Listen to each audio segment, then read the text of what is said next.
வேமோ அப்படிங்கிற ஒரு கம்பெனி வந்து 100% செல்ஃப் டிரைவிங் டாக்ஸிஸை வந்து அமெரிக்காவில் இப்போ லான்ச் பண்ணியிருக்காங்க. ஆனால் இதை ஹோல் அமெரிக்காவுக்கு லான்ச் பண்ணாமல் கிட்டத்தட்ட ஒரு 3 ஸ்டேட்ஸ்க்கு இப்போ மட்டும் லான்ச் பண்ணியிருக்காங்க. லாஸ் வேகஸ், அப்புறம் ஃபினோலெக்ஸ், என்னமோ வேறு ஸ்டேட்ஸ் வந்துச்சு. ஒரு 3 ஸ்டேட்டில் வந்து லான்ச் பண்ணியிருக்காங்க. கம்மிங் சூனில் ஒரு ஸ்டேட் வந்து இருக்குது. அந்த மாதிரி வந்து கிட்டத்தட்ட ஒரு 4 ஸ்டேட்டில் வந்து இதை வந்து லான்ச் பண்ணியிருக்காங்க. அது மட்டும் இல்லாமல் இது ரொம்ப சக்ஸஸ்ஃபுல்லாக வேற போயிட்டு இருக்கு. நிறைய யூடியூப் சேனல்ஸில் இதை வந்து ப்ரொமோட் பண்ணிட்டு இருக்காங்க. நிறைய பேர் போய் இதை வந்து எக்ஸ்பீரியன்ஸ் பண்ணுறாங்க. சரி, இதை பற்றி நம்ம ஒரு வீடியோ போடலாம் அப்படின்னு பார்த்தேன். ஸோ அதனால தான் இந்த வீடியோ. முதல்ல இந்த காரில் இருக்க யூனிக் ஃபீச்சர் என்ன அப்படின்னா வந்து ஒரு நல்ல எக்ஸ்பீரியன்ஸான டிரைவர் எப்படி காரை டிரைவ் பண்ணுவாரோ அந்த மாதிரி தான் டிரைவர்லெஸ் காருமே வந்து வீமோ காருமே வந்து டிரைவ் பண்ணுது. அது மட்டும் இல்லாமல் இதில் இருக்க யூனிக் ஃபீச்சரே வந்து டிரைவர்லெஸ் எக்ஸ்பீரியன்ஸ் தான். அந்த ஒரு கிரேசியான எக்ஸ்பீரியன்ஸை வந்து ஃபீல் பண்ணுங்கிறதுக்காக தான் இப்போ நிறைய பேர் வந்து இந்த காரை வந்து புக் பண்ணுறாங்க. அது மட்டும் இல்லாமல் இது 24/7 வேற ஓப்பனாக இருக்குது. எப்போ வேணாலும் நீங்கள் வந்து காரை வந்து புக் பண்ணி எந்த இடத்துல இருந்தனாலும் அந்த இடத்துக்கு போய்க்கலாம். கிட்டத்தட்ட இப்போ சிட்டிஸ்குள்ளே மட்டும் அதை வந்து ரோல் அவுட் பண்ணியிருக்காங்க. இதோட ஃபியூச்சர் வந்து இந்தியாவுக்கு வருமானு கேட்டிங்கன்னா 100% வரும். நீங்கள் சொல்லலாம் இந்தியாவில் இதெல்லாம் வந்து அடாப்ட் பண்ணிக்க முடியாதுப்பா, இந்தியாவிலலாம் இதெல்லாம் செட் ஆகாது அப்படி இப்படின்னு நம்ம நிறைய சொன்னாலும் இன் ஃபியூச்சரில் கண்டிப்பாக இதுவுமே வந்து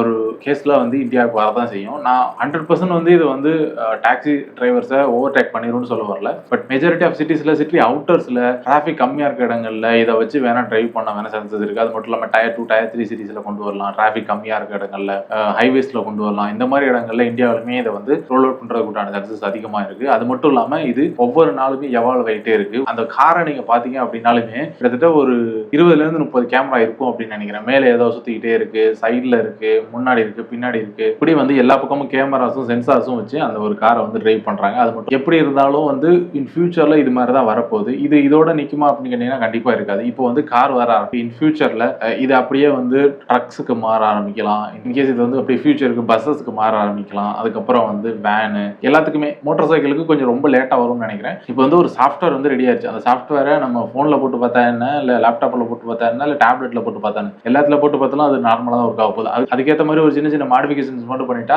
அது எல்லா இடத்துலயும் ஒர்க் ஆக தான் போகுது. அந்த மாதிரி பெரிய பெரிய நாடுகள் ஃபர்ஸ்ட் ட்ரை பண்ணிட்டு வந்தாலும் இன்கேஸ் இன்னும் ஒரு 10-15 வருஷத்துக்கு அப்புறம் நமக்கு இந்தியாவிலையும் இது ரோல் அவுட் ஆகிறதுக்கான சான்சஸ் தான் அதிகமா இருக்கு. இல்ல யாராவது ரொம்ப டெக்னாலஜி என்தூசியாசம்லாம் இருக்கிறவங்க, அந்த ஓலா அந்த மாதிரி கம்பெனிஸ் எல்லாம் வந்து ரொம்பவே வந்து ஆர்வமா இருக்காங்க. புது புது விஷயங்களை டக்குன்னு கொண்டு வரணும். அவங்க தான் வந்து ஸ்கூட்டர், எலக்ட்ரிக் ஸ்கூட்டரோட பெரிய பிளான் வச்சிருக்காங்க. கார் சீக்கிரம் கொண்டு வர போறேன் அப்படிங்கிற மாதிரி மென்ஷன் பண்ணிட்டு இருந்தாங்க. இன்கேஸ் அவங்க கார் கொண்டு வந்தாங்க அப்படின்னா அவங்களுமே வந்து ஒரு டெஸ்ட் டிரைவா வந்து ட்ரை பண்ணலாம். கவர்மெண்ட்டுமே இதை வந்து புஷ் பண்ணாங்க அப்படின்னா வந்து இது வந்து இன்னும் வந்து ஃபர்தர் லெவலுக்கு வந்து டெவலப் ஆகும். ஃபார்மிங் கொண்டு வரலாம். அதாவது டிராக்டர்ஸ் வந்து அதுவே தானா போய் உழுதுட்டு அந்த இடங்கள்ல வந்து கிளியர் பண்ற மாதிரி, தானா ஹார்வெஸ்டிங் பண்ற மாதிரி, இந்த மாதிரி விஷயங்கள்லாம் வந்து கண்டிப்பா வந்து வரதான் போகுது. இதுதான் வந்து ஒரு ஃபர்ஸ்ட் ஸ்டெப் அப்படின்னு சொல்லலாம். காஸ்ட்ல கொண்டு வந்து ஒரு ஃபர்ஸ்ட் ஸ்டெப்பா ட்ரை பண்றாங்க. அது டிராக்டர்ஸ்க்கா இருக்கட்டும் அல்லது அந்த ஃபார்மிங் எக்யூப்மெண்ட்ஸ்ல கொண்டு வரதுங்கிறது இது ரொம்ப ஈஸியா இருக்கும். அது கவர்மெண்ட்டுமே வந்து புஷ் பண்ணுவாங்க. ஏன்னா வந்து ஃபார்மிங்ல ஆள் கிடைக்கிறதுங்கிறது தான் ரொம்ப கஷ்டமா இருக்கு. ஸோ அதனால வந்து அதுக்கு வந்து கவர்மெண்ட்டுமே புஷ் பண்றதுக்குண்டான சான்சஸ் அதிகமா இருக்கு. எந்த ஒரு விஷயமே வந்து கவர்மெண்டோட சப்போர்ட் இருந்தது அப்படின்னா வந்து அது வந்து அடுத்த லெவலுக்கு போயிடும். இதனால டாக்ஸி டிரைவர்ஸ்க்கு வேலை போகுமே அப்படின்னு கேட்டீங்கன்னா 100% போக தான் போகுது. பட் நான் வந்து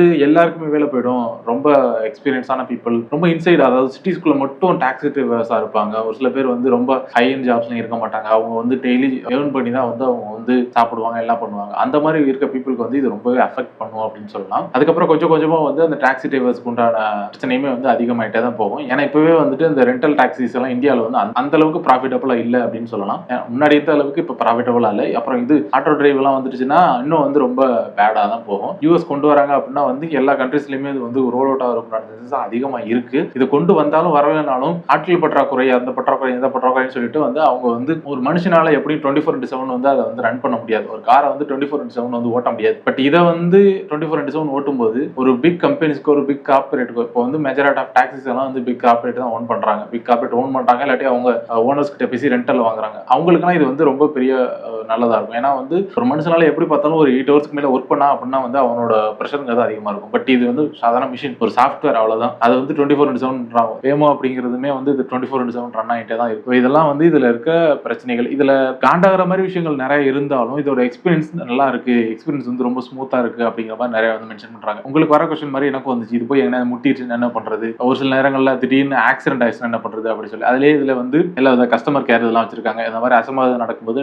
ஆட்டோமேட்டிக்கா டிரெக்ட் ஆகி ஆம்புலன்ஸ் இந்த மாதிரி ஃபெசிலிட்டிஸ் எல்லாம் வந்து அதுவே அரேஞ்ச் பண்ணிடும் அப்படிங்கிற மாதிரி மென்ஷன் பண்ணியிருக்காங்க. அது மட்டும் இல்லாமல் இப்போ திடீர்னு ரோட் பிளாக் வருது, ரோட் பிளாக்ல திடீர்னு ஒரு பெரிய ஆக்சிடென்ட் வந்து நமக்கு முன்னாடி நடந்திருக்கு, அந்த ரோட வந்து கிராஸ் பண்ணி போக முடியாது. நம்ம நார்மலான பீப்புள் வந்து திரும்பி வந்து வேற ரூட் இருக்கான்னு பார்ப்போம். அதே மாதிரி தான் இதுவுமே வந்து யாராவது முன்னாடி ஏதாவது அப்டக்கிள் இருந்தது அப்படின்னா வந்து ஆல்டர்னேட் ரூட் எது அப்படின்னு கண்டுபிடிச்சு அந்த ஆல்டர்னேட் ரூட்ல போயிட்டு எந்த இடத்துல சேர்க்கணுமோ அந்த இடத்துல ஆளை சேர்க்கிற அளவுக்கு இப்போ வந்து டெவலப் ஆயிருக்கு. ஒவ்வொரு நாளுமே அதோட ஃப்ளூவன்சி வந்து இன்க்ரீஸ் ஆகிட்டே தான் இருக்கும். அது கியர் மாத்துறது எல்லாமே வந்து ரொம்ப ஸ்மூத்தா இருக்கு, ரொம்ப ஸ்மூத்தான எக்ஸ்பீரியன்ஸா இருக்கு. ஒரு ரொம்ப வெல் எக்ஸ்பீரியன்ஸ், அதாவது மோர் தென் 20 இயர்ஸ் 30 இயர்ஸ் எக்ஸ்பீரியன்ஸ் உள்ள ஒரு டிரைவர் வந்து ஒரு காரை எப்படி டிரைவ் பண்ணுவாரோ அது மாதிரி தான் இந்த ஒரு சாஃப்ட்வேருமே டிரைவ் பண்ணுது. ஸோ இதை கேட்கும்போது ரொம்ப கஷ்டமா தான் இருக்கும். ஏன்னா வந்து நிறைய பீப்புளுக்கு வந்து வேலை போகுமே அப்படின்னு சொல்லி. பட் ஃபியூச்சர் இதை நோக்கி மூவ் ஆகிட்டே இருக்கிறதுனால இது தொடர்ந்து வேற ஏதாவது வேலை வாய்ப்புகள் கிரியேட் ஆகிறதுக்குண்டான சான்சஸ் அதிகமா இருக்கு. நான் எப்போதும் சொல்ற மாதிரி டெக்னாலஜி வந்து க்ரோ ஆகும்போது அதை நம்ம அடாப்ட் பண்ணிக்கணும், இல்லாட்டி அந்த டெக்னாலஜில இருந்து மூவ் ஆகணும். உங்களுக்கு தெரிஞ்ச யாராவது டாக்ஸி இண்டஸ்ட்ரியில இருந்தாங்க அப்படின்னா வந்து அவங்கள்ட்ட கொஞ்சம் சொல்லி இந்த மாதிரி வந்து இந்த மாதிரி ஒரு விஷயம் இருக்கு, இது வந்து ஃபியூச்சர்ல இது வரதான் போகுது, வர்றதுக்குள்ள நீங்க ஏதாவது ஒரு